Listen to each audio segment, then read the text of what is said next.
क्या लाखों stray dog को ऐसे पकड़ा जाएगा?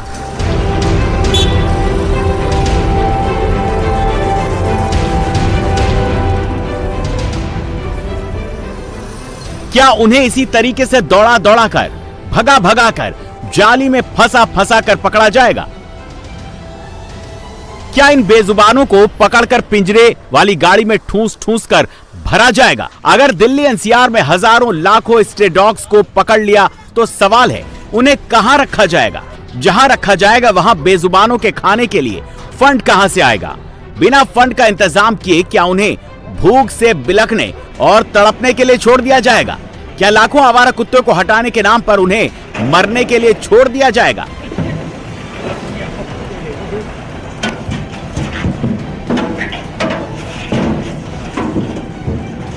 इस फैसले में आपने ये बोला है कि 3 लाख कुत्ते उठाओ दिल्ली से और उनको घरों में डाल दो, जिसको आप बोलेंगे पाउंड्स या शेल्टर्स या जो भी आप कह लें।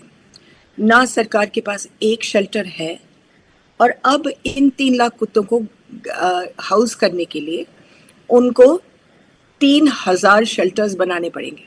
अब दिल्ली में ज़मीन है इन 3000 शेल्टर्स के लिए, आपके पास 15,000 करोड़ रुपए है बनवाने के लिए, क्योंकि हर एक को आपको ठीक से बनाना पड़ेगा। दिल्ली एनसीआर में जितनी बड़ी समस्या स्ट्रे डॉग का शेल्टर होम्स का ना होना है, उससे कहीं ज्यादा बड़ी चुनौती गलियों और मोहल्लों से डॉग्स को हटाना है। ये भी कहा जा सकता है कि सुप्रीम कोर्ट के ऑर्डर के बाद सरकार के सामने ये सबसे बड़ी चुनौती है, क्योंकि जितनी बड़ी संख्या दिल्ली एनसीआर में आवारा कुत्तों की है, उस हिसाब से इन आवारा कुत्तों को पकड़ने के लिए ना तो टीम है, ना ही संसाधन।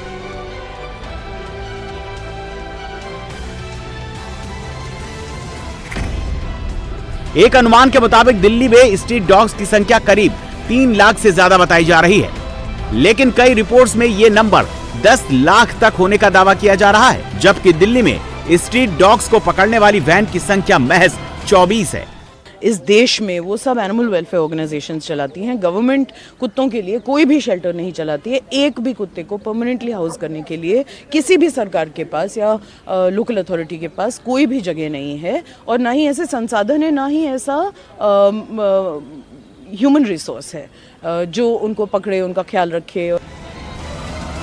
सबसे बड़ा सवाल अब भी यही है कि आवारा कुत्तों को पकड़ा कैसे जाएगा, क्योंकि कुत्तों को पकड़ना कोई आसान काम नहीं है। ऐसा नहीं होता कि कर्मचारी जाली लेकर गए और कुत्ता दिखा, उसे पकड़ा और गाड़ी में डाल लिया। हकीकत यह है कि एक कुत्ते को पकड़ने में कर्मचारियों को कई कई घंटे लग जाते हैं।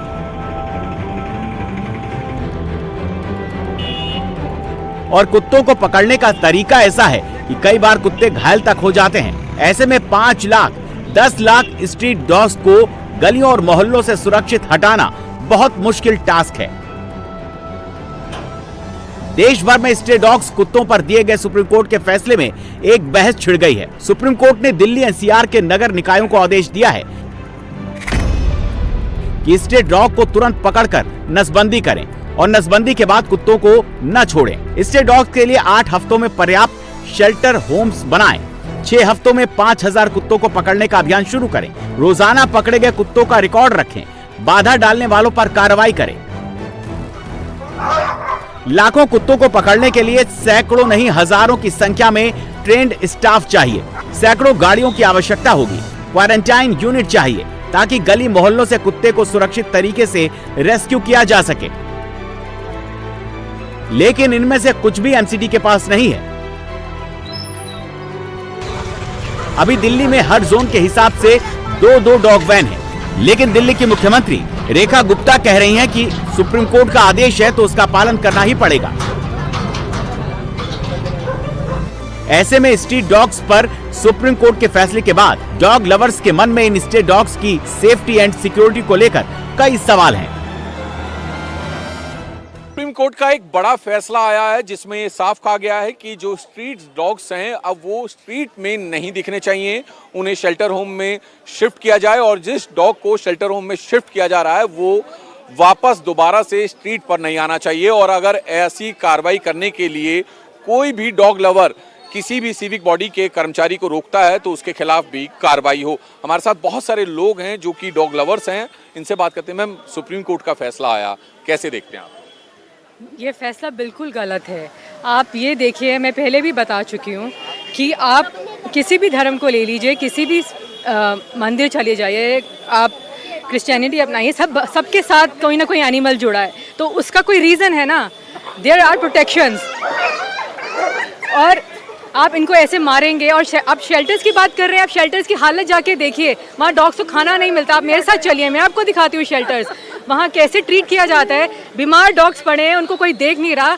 आप शेल्टर्स, कौन से शेल्टर्स की बात कर रहे हैं, दिखाइए कहाँ है शेल्टर। ने साफ कह दिया कि अगर सिविक बॉडी के कर्मचारी जो हैं अगर स्ट्रीट डॉग को पकड़ने के लिए आते हैं और उस दौरान कोई भी उन्हें रोकता है तो कोर्ट की अवमानना मानी। देखते हैं, हम भी उन बेजुबानों को ऐसे तो मरने नहीं देंगे, हमारा भी उनके लिए कोई फर्ज है, वो तो हम पूरा करेंगे। आप लोग जंगल काट रहे हैं, आप कितने केसेस ऐसे होते हैं, एनिमल्स को बेघर कर रहे हैं, आपने इतनी बिल्डिंग्स बना दी। अगर वो स्ट्रीट पे आए, आप स्ट्रीट भी छीन लोगे उनसे, दो फिर उनको उनकी जगह, दो उनको अपना नेचुरल घर। सर, अगर गवर्नमेंट अभी तक जितनी भी रही हैं वो एबीसी प्रोग्राम्स को ठीक से कंडक्ट करती तो दिल्ली में डॉग्स की ये जो समस्या बता रहे हैं ये होती नहीं है।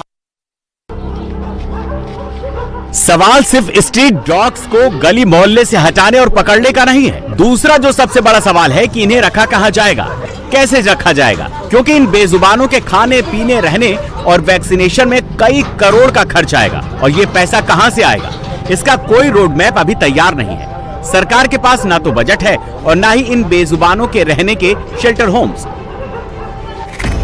अगर राजधानी दिल्ली की बात करें तो यहाँ सड़कों पर कुत्तों की आबादी 3 लाख से ज्यादा है। इन्हें सड़कों से हटाने के लिए 3000 शेल्टर होम बनाने होंगे, जिस पर करीब 15,000 करोड़ खर्च होंगे। पकड़े गए कुत्तों को खिलाने में ही हर हफ्ते करीब 5 करोड़ रुपए खर्च आएगा। नोएडा, ग्रेटर नोएडा में स्ट्रीट डॉग की संख्या 50,000 है। नोएडा में भी अभी एक ही शेल्टर होम है, जबकि 3 बनाने के लिए प्रस्तावित हैं, लेकिन अभी तक तो जगह भी चिन्हित नहीं की गई है। फरीदाबाद में भी स्ट्रीट डॉग्स की संख्या 10,000 के आसपास है, लेकिन यहां भी कोई शेल्टर होम नहीं है। दिल्ली में जो डॉग शेल्टर होम्स हैं, उनकी स्थिति का जायजा हमारे संवाददाता संजय शाह ने लिया। दिल्ली में सरकारी शेल्टर होम्स की कोई आधिकारिक जानकारी नहीं मिल पाई है, लेकिन दिल्ली में कुछ प्राइवेट ट्रस्ट द्वारा शेल्टर होम्स चलाए जा रहे हैं और वहां की हालत यह है कि 60 डॉग्स की कैपेसिटी वाले शेल्टर होम्स में 150 डॉग्स हैं, मतलब कि डबल से भी ज्यादा। क्या दिल्ली सरकार इन 8 हफ्तों में शेल्टर होम तैयार कर पाएगी? मैं इस वक्त पूर्वी दिल्ली के एक एनजीओ के द्वारा चलाए जा रहे एनिमल रैन बसेरे में हूं और आपको दिखा दे कि किस तरीके से ये शेल्टर होम बनाया जाना है, जो कि यहाँ पर ये बना हुआ है। ये केबिन देख सकते हैं, इस केबिन में एक डॉग्स को, एक कुत्तों को रखने की व्यवस्था की गई है। इसमें रहने का इंतजाम किया गया है और चूंकि गर्मी का महीना है, गर्मी में भी कुत्तों को बचाने के लिए यहाँ पर कूलर लगाए गए हैं कि चूंकि सभी कुत्तों की कैपेसिटी अलग अलग है, उनका रहन सहन अलग अलग है। ये दूसरी तस्वीर मैं दिखा दूं कि जहां पर इन सभी कुत्तों को खाना खिलाया जाता है। ये एक बड़ा हॉल है जहां पे अधिकतर कुत्ते इस समय आप देख सकते हैं कि अंदर की तरफ है और इसी में सबको अलग अलग खाना खिलाया जा रहा है। ये इतने बड़े हॉल की कैपेसिटी 60 कुत्तों की रहने की यहाँ पर कैपेसिटी बनाई गई है, जबकि पहले से यहाँ पर 150 कुत्ते रह रहे हैं और ये सभी सड़क से आवारा कुत्ते लाए गए हैं जो कहीं जख्मी थे, चोटिल हो गए थे। उसके बाद इन सबको लाया गया और यहाँ पर इनका ट्रीटमेंट करके यहीं पर इनका घर बना दिया गया और यहीं ये सब रहने लगे। लेकिन अब इस आदेश के बाद चूंकि जितना भी शेल्टर बनाया जाएगा, नियम के मुताबिक 200 से अधिक कुत्तों को एक साथ कहीं भी रखा नहीं जा सकता। इसके अलावा 15 कुत्तों पे एक केयर टेकर को रखना होगा, फिर उनके खाने पीने का पूरा इंतजाम, पूरी व्यवस्था को देखना होगा। ये सारा इंतजाम दिल्ली सरकार को करना होगा। उसके साथ साथ सड़क से जो कुत्ते हटाए जाएंगे उन सब की देख रेख भी करनी होगी। इन शेल्टर होम्स में डॉग्स की संख्या इतनी ज्यादा है कि शेल्टर होम्स के संचालक गली और मोहल्लों के डॉग्स का इंतजाम बाहर ही करते हैं। जो आपका शेल्टर होम है, डॉग शेल्टर होम, ये कितनी कैपेसिटी का है और कितने यहाँ पर डॉग्स को आपने रखा हुआ? सर, ये हमारा एनिमल रैन बसेरा, ये 60 डॉग की कैपेसिटी का है और ये 2019 में बना था, 6 दिसंबर 2019। और अभी हमारे पास 150 से ज़्यादा डॉग हैं और 200 प्लस डॉग हम लोग बाहर जो है कि अंदर हम रख नहीं पा रहे क्योंकि हमारे पास इतनी जगह नहीं है, तो हम लोग उनको बाहर रखते हैं। बाहर उनको खाना पीना, दवाई, वैक्सीन, इलाज सब सारी जिम्मेदारी हमारी है, हम लोग ही मैनेज करते हैं। समस्या सिर्फ शेल्टर होम्स और खाने पीने की नहीं है, डॉग्स का वैक्सीनेशन और बीमार होने पर उनका ट्रीटमेंट, ये सब भी एक जरूरी बात है, क्योंकि अभी तो कई बार स्ट्रीट डॉग्स की तबीयत खराब होने पर डॉग लवर्स कई बार प्राइवेट क्लिनिक में उनका ट्रीटमेंट करवा देते हैं या फिर खाने पीने का इंतजाम कर देते हैं। लेकिन क्या सरकार लाखों कुत्तों के वैक्सीनेशन और उनकी देखरेख के लिए तैयार है? इसका अंदाजा आप खुद इस रिपोर्ट से लगा सकते हैं। सुप्रीम कोर्ट का स्ट्रीट डॉग्स को लेकर एक बड़ा फैसला आया, जिसके बाद स्ट्रीट डॉग लवर्स भी परेशान हैं और तमाम सिविक बॉडीज के जो अधिकारी हैं, जो टीम मेंबर्स हैं, वो भी परेशान हैं। इस वक्त हम नई दिल्ली नगर पालिका इलाके में मौजूद हैं। यहां पर एकमात्र वेटरनरी हॉस्पिटल है, वो भी स्ट्रीट डॉग्स के लिए।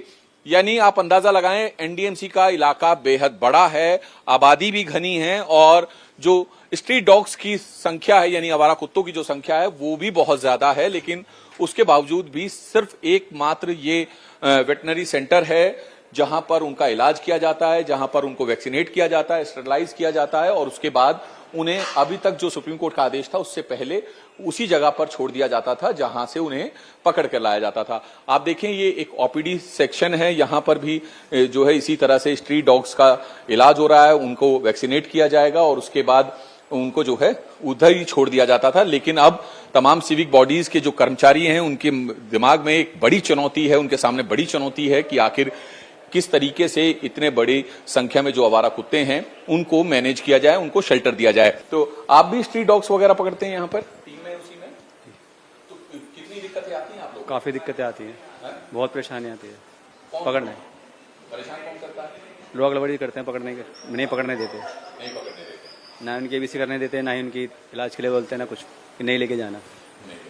तो आप देखें कि यहाँ पर जो लोग हैं वो लगातार इस तरह से स्ट्रीट डॉग्स को लेकर आते हैं और एनडीएमसी की जो टीमें हैं वो भी, उनकी गाड़ियां भी जो हैं सुबह सुबह निकलती हैं, जहां पर भी शिकायत मिलती है या कोई डॉग बाइट की शिकायत मिलती है तो वहां पर जाते हैं और इसी तरह से पकड़कर यहाँ पे वैक्सीनेट किया जाता है, स्टेरलाइज किया जाता है। लेकिन अब समस्या जो है सरकार के सामने ये है कि इतनी बड़ी संख्या में शेल्टर होम कैसे और कितनी जल्दी बनाए जाएं। लेकिन सुप्रीम कोर्ट ने लाखों डॉग्स को पकड़ने से लेकर रहने, खाने, पीने और वैक्सीनेशन के इंतजाम के लिए सिर्फ 56 दिन का टाइम दिया है। लेकिन 8 हफ्तों में इतना काम, इतना बड़ा बजट और इतना एक्शन एक साथ कैसे हो पाएगा? इसके लिए सरकार और प्रशासन को अलग से बजट और नीति तैयार करना होगा। वैसे ही करना होगा जैसे कि विदेश में स्ट्रीट डॉग्स को लेकर किया जा रहा है। नीदरलैंड दुनिया का पहला ऐसा देश है जहां कोई भी स्ट्रीट डॉग लावारिस नहीं है। नीदरलैंड में कुल 315 डॉग शेल्टर्स हैं। नीदरलैंड के लोग पशु प्रेमी हैं और उन्होंने आवारा कुत्तों की समस्या को खत्म कर दिया है। और ये काम कैसे हुआ वो भी समझ लीजिए। सबसे पहले नीदरलैंड सरकार ने स्टोर से कुत्ता खरीदने पर हैवी टैक्स लगा दिया। इससे लोग डॉग्स को खरीदने की बजाय शेल्टर होम से उन्हें अडॉप्ट करने लगे। दूसरे स्टेप में कलेक्ट, न्यूटर, वैक्सीनेट और रिटर्न प्रोग्राम चलाया गया, जिससे कुत्तों की आबादी को कंट्रोल किया गया है। थर्ड स्टेप में पेट पुलिस बनाई गई, जिसका काम एनिमल अब्यूज को रोकना था। कुत्तों के साथ दुर्व्यवहार करने वालों को 3 साल तक की सजा और फाइन लगाई जाती है।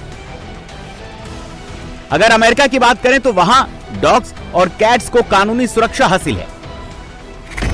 अमेरिका में करीब 5 लाख कुत्ते और बिल्लियों को एनिमल शेल्टर में रखा जाता है और अगर शेल्टर होम में जगह नहीं होती तो फिर सरकारी कर्मचारी इन जानवरों के लिए घर ढूंढते हैं।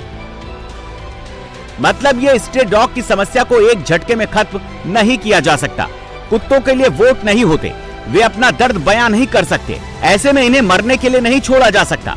इसके लिए सरकार को प्रॉपर प्लानिंग और पूरा ब्लूप्रिंट बनाना होगा। स्ट्रीट डॉग को लेकर सही नीति और नियम बनाने होंगे।